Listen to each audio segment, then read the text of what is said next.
Today in our monkey bike build-up, we're going to install the Bazzaz tuner for the monkey, and this is specific for the Honda monkey. Part number is Z-FI, Z-FI. And what this is going to allow us to do is tune our air-fuel ratio basically to compensate for the intake and the exhaust that we have on the bike, and then probably in the future a cam. So this is going to prepare us for what we have and then allow us to articulate our tuning for what we will do in the future. The features of this are fuel control, an air fuel mapper, and a map select switch. So there's more advanced ones, but for us we're going to keep it pretty basic. I don't want to get too crazy with the bike, so this is going to allow us to realize the power potential that we now have with our intake, the man-in-the-box M-take. And also we're going to put the Z-AFM in there, which will allow us to self-map. So basically this takes your air-fuel ratio readings and it'll suggest what you should do based on analysis of the air-fuel ratio, and it'll allow you to create new maps and then apply them. And this is a little bit beyond what you really need. So basically you just need more fuel. So this is going to give us more fuel. However, how much more fuel is the question that we really need to know. And while Man-in-the-Box preloaded the map for the monkey, which is basically for the Yoshimura pipe and the M-take, so that's perfect because that's what we have. However, there are some variables between different parts, different parts of the country, from different elevations to climates. So what this will do is take all that into account and suggest a more optimal map based on what you're doing and where you're at doing that. So while not needed, it's a nice feature to have, so we're going to install this as well. So let's take a look at what it takes to get this on the bike. So we'll just do a quick unbox here, and I'm pretty sure it's already been out of the package because it's got an M for monkey. So this is the map that the guys at Man-in-the-Box put together for us. And that's it, a small little module. However, there's a lot more to it. So here's the wiring harness and associated connectors and things we'll need to go ahead and install it on the bike. So we'll dig into this stuff step by step. So in the instructions, it wants you to identify the parts that you have. We're going to skip that. I'm going to make sure I have it, but I'm not going to go over it with y'all. And it's telling you to identify where the certain things are on your bike, and basically the injector, throttle position sensor, the CKPS. I'm not really sure what that stands for, but the ground and the power. And then the third step, we need to remove the seat, the left side panel, the right side panel, and the airbox. Since our airbox is already off, that'll make things easier because we have the M-take on there. So let's go ahead and get that stuff off, and we'll revisit this on step 4. So to get the seat off is easy for me because I have the Man-in-the-Box seat plugs. But if you have the stock assembly still, it's just going to be a 12mm bolt there. This will allow us to get the seat off real quick.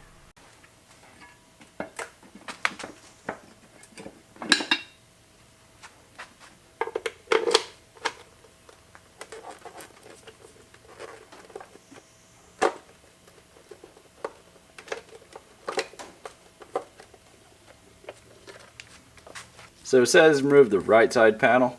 I'm not really sure what panel they're talking about because the monkey doesn't really have a right side panel. That's where the exhaust is. And step 4 is the airbox. Our airbox is not stock, so we've taken that off already. So we should have the room we need based on the M-take that we have on there. So we'll move on to step 4, which is the routing of the wire. Begin routing the Bazzaz fuel harness from the storage unit and route alongside the factory harness. So the goal here is to get the fuel injector harness and the throttle body harness down to those locations, and the route is going to be any way you find easiest, I think, to get there from this area. So I'm just going to go ahead and snake these through and try to find the most discreet place for them, which is probably for me going to be up underneath the gas tank. I'm not really sure if I want to drag them all the way down to where the main harness is, just to try to keep a cleaner look. So I'm sure you can find a pretty intricate way to snake these through, but I'm going to take the simplistic route here and just follow my ABS lines down. And this plug I know is going to go to the crank position sensor, so we'll leave that there. And here are the two plugs that need to go to the fuel injector, and these are going to need to go to the throttle body TPS. So the easiest way for me to do this is to just kind of follow the ABS line down behind the gas tank, and then I'm going to leave them over here where they're going to connect to the injector and the TPS. And my plan is to kind of tuck them up underneath the gas tank there so I can get a nice clean look to this. Try to see as little harness as possible. Going to step 2, route the Bazzaz injector and the throttle position sensor TPS leads down to the factory throttle body. So I'm sure you can find a pretty intricate way to snake these through, but I'm going to take the simplistic route here and just follow my ABS lines down. And here are the two plugs that need to go to the fuel injector, and these are going to need to go to the throttle body TPS. So the easiest way for me to do this is to just kind of follow the ABS line down behind the gas tank, and then I'm going to leave them over here where they're going to connect to the injector and the TPS. And my plan is to kind of tuck them up underneath the gas tank there so I can get a nice clean look to this. Try to see as little harness as possible. 3. Route the Bazzaz crank position sensor CKPS. Okay, CKPS is the crank position sensor. So route the Bazzaz crank position sensor CKPS lead to the translucent rubber boot near the sprocket. Okay, so I routed the throttle position connectors and the fuel connectors up here, and the crank position sensor is just a posi tap, and that's said to have gone down in this area. I'm not sure where it's going to land exactly, but we'll just put it here for now. Step 4, route the Bazzaz 12 volt positive SW lead behind the battery to under the tail light section. Okay, so I had to take my license plate and under fender assembly off. I have the man in the box license plate relocation kit. So once you get whatever rear under fender assembly off that you have, you're going to want to feed these wires and connectors through to the rear taillight section. It's a little bit of a tight fit up here, but there is a slot that they can fit through, and they're going to connect underneath to the taillight connectors to get power.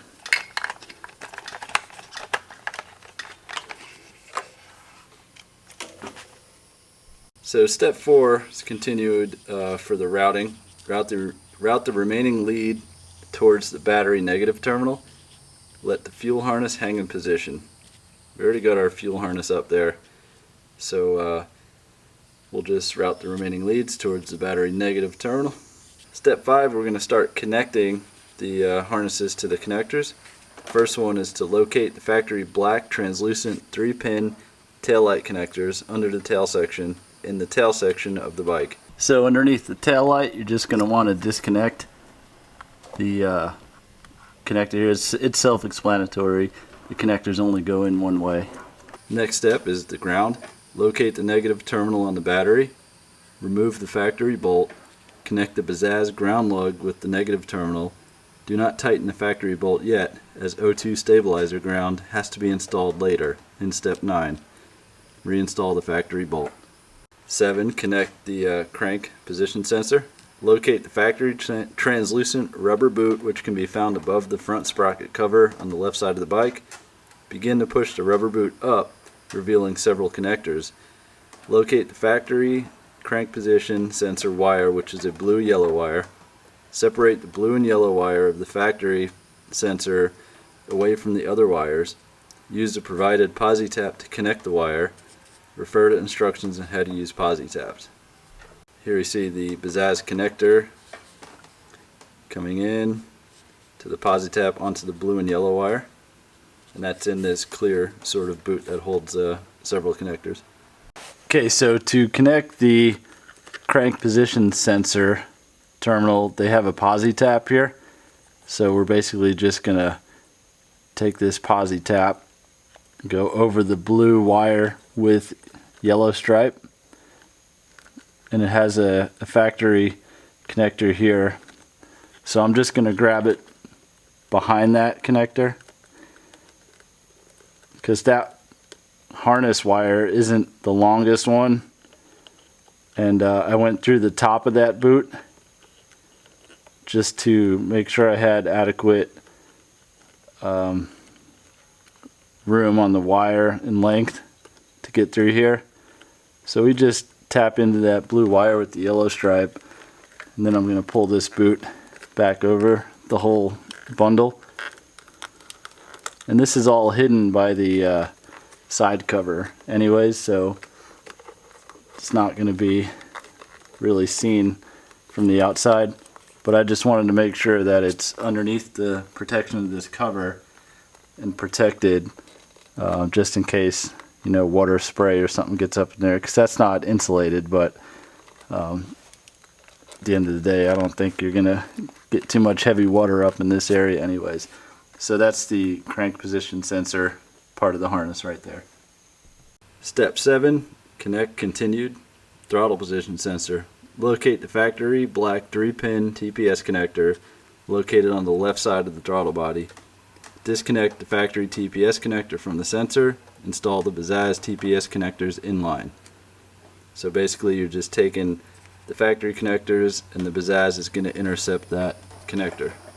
So the next step is to connect the Bazzaz harness to the TPS sensor connector, and that is hidden underneath. You'll see a gray connector here. The TPS sensor is underneath that. So we're just going to grab that, and it's going to go, we have a 3-pin gray connector here. So we're just going to intercept that signal with the Bazzaz harness, and then we're going to go ahead and install the connector that looks just like the one we pulled off the TPS sensor back into the TPS sensor connector. And be mindful of your routing of these wires, because you can get crossed up pretty easily and get the wires on the outside of some other harnesses and make it look pretty sloppy. So you might have to do it once or twice to find a comfortable spot for these connectors, because you're basically doubling up the amount of connectors that you have in here, which is not a big deal. You just have to be creative on where you find a spot to hide them, basically.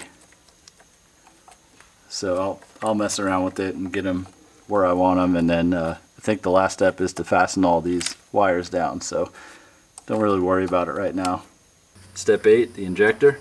Locate the factory black 2-pin injector connector found on the throttle body at the front of the bike. Disconnect the factory injector connector from the injector. Install the Bazzaz injector connectors in line. So the same thing as the TPS sensor, but just with the injector. So the next step is to find your injector connector right here. And you can see the injector is right here going into the top of the intake. So we're going to pop that out. This is a little 2-pronged gray insert connector. And you're going to see the Bazzaz harness has duplicate connector. And what we're going to do is plug the intercepting connector in from the Bazzaz, and then plug the Bazzaz connector into the fuel injector itself. Step 9, O2 stabilizer. Find the stock AFR sensor, unplug it from the stock Honda OEM harness, stow it away neatly on the bike using zip ties. Using the posi tap, clamp onto the single wire leading from the connector to the OEM harness that the AFR sensor plugged into. The wire is black and brown. Connect the O2 stabilizer to the posi tap. So this is the O2 stabilizer. One side goes to ground and the other is a posi tap with just one wire set up there. So this is a little bit more involved, so we can get to that and I'll show you closer. But basically route the remaining end of the O2 stabilizer to the negative battery terminal. So the next step is to connect the O2 stabilizer. And this is just a harness that they give you with the other harnesses. It's a wire all by itself, and it says we want to find the stock AFR sensor, unplug it from the stock Honda OEM harness, and stow it away neatly on the bike using zip ties. So the O2 sensor is right here. It goes down to the cylinder head, and we'll want to disconnect that. And it says stow it away neatly. This tells me that it's probably not going to be used, so I'll find a neat spot for that at some point. But for right now, we'll just tuck it in down there. And then here's our other sensor. That's what we're going to tap into. So we just release the tab and disconnect that. And we want to posi tap into this single wire here. Okay, so I went ahead and changed my mind about where to tap this, because trying to tap it where I originally wanted to, dropped this little piece into the frame, and it was not fun to try to find and fish out. So to save myself that chance of it happening again, I'm going to tap it by the connector, and I'm just going to stow it up underneath the gas tank and run this back to the battery ground as they suggest, and we'll make it easy on ourselves that way. So I'm just going to thread it through the frame underneath the gas tank mount, and we're going to draw it back, and we're going to stow this connector neatly, as they say, underneath the gas tank. So I saved the grounding steps for last because it would have just been taking the battery terminal off twice. So we'll connect the remaining grounds to the battery terminal at this point, and that should just about finish up our harness install. So we're looking at two ground terminals here. One is from the O2 sensor tap, and the other is just the main harness ground. So I'm going to combine those two and just connect them right back to the battery.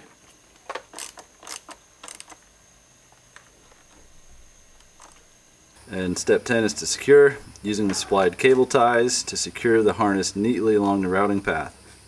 Obviously free of moving any hot components which could cause damage. I'm lucky enough to have some of this IT work, Velcro. I do IT work as a regular job, so this stuff's pretty slick, and it works great for tying up wires and cables and stuff, and it's also easily removable. So what I'm going to do is I'm going to forego the tie wraps that they included in the Bazzaz kit, and I'm going to put this on just in case I need to reroute anything, or for any reason that you don't want to cut a tie wrap, or so in all intents and purposes though, the tie wraps are fine. I just had this at my disposal, so I'm going to go ahead and use this. So the last step here is to do a check to see if the system is installed correctly. Download the Bazzaz software, which we did already. On the screen I have the software guide that's also downloaded from the website. And then it says plug in the USB cable into the control unit in the computer. So I have the USB plugged into the Z-FI, and I'll go ahead and plug it into the computer. And we see that there are some lights on the Z-FI unit, so that means it's powered on. And then we're going to go ahead and find our Bazzaz software. It's called the Z-Mapper. It says communicating with device. And basically what we're wanting to do here is check that the pre-programmed map matches the model of your bike on the fuel map page within the software. You can switch from map 1 to map 2 by unplugging the map select jumper on the Bazzaz fuel harness. Map 1 will be pre-programmed depending on your model. There may be a pre-programmed map in the map 2 slot. If map 2 is blank, stock ECU settings are used. Make sure the jumper is left plugged in or unplugged depending on which map you choose.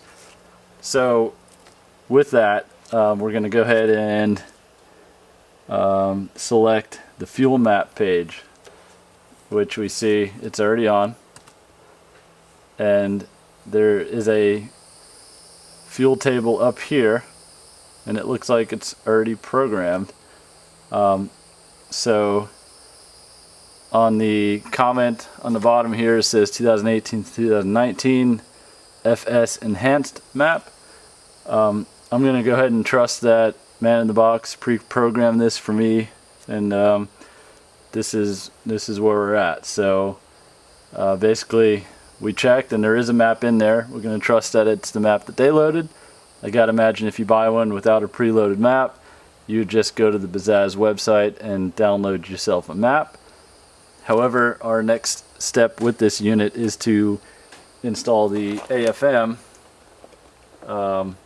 self air fuel mapper, which despite having a correct map for Man in the Box already for intake and exhaust, we're going to go ahead and install that AFM self mapper to see not only to monitor the air fuel ratio, but also to diagnose where we might need more fuel or less fuel, and it's going to create a suggested map based on the readings it finds, and that's a bonus that I don't think would hurt anything, and it looks like it's super easy to connect. So based on this, I think the next step is to connect it to the bike and give it a try and see what happens.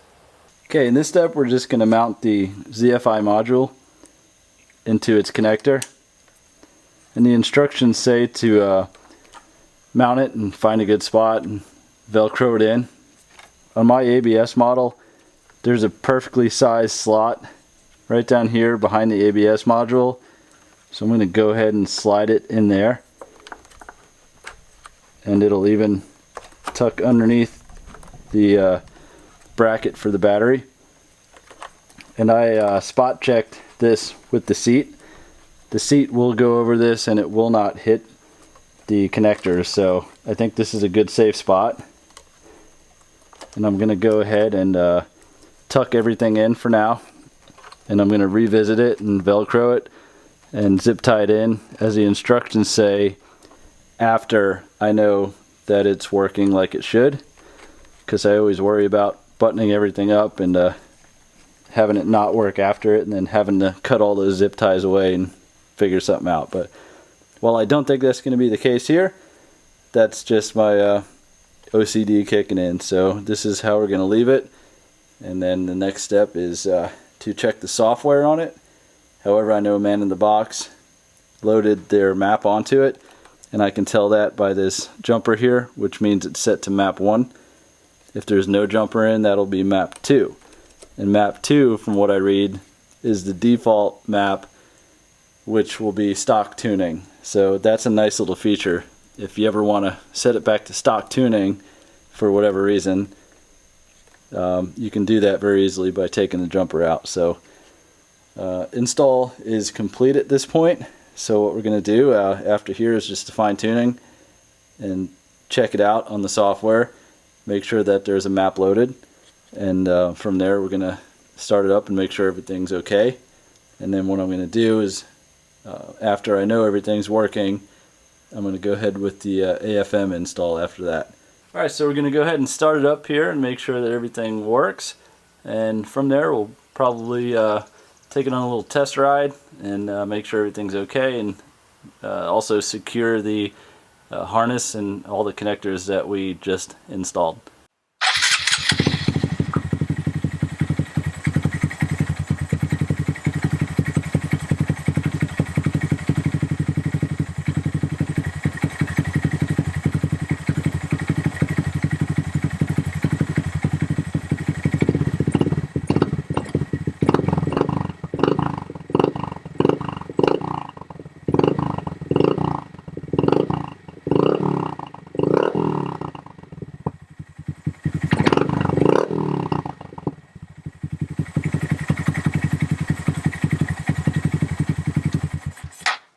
Alright, so it starts up, and it seems like everything's pretty much normal on it, which is good.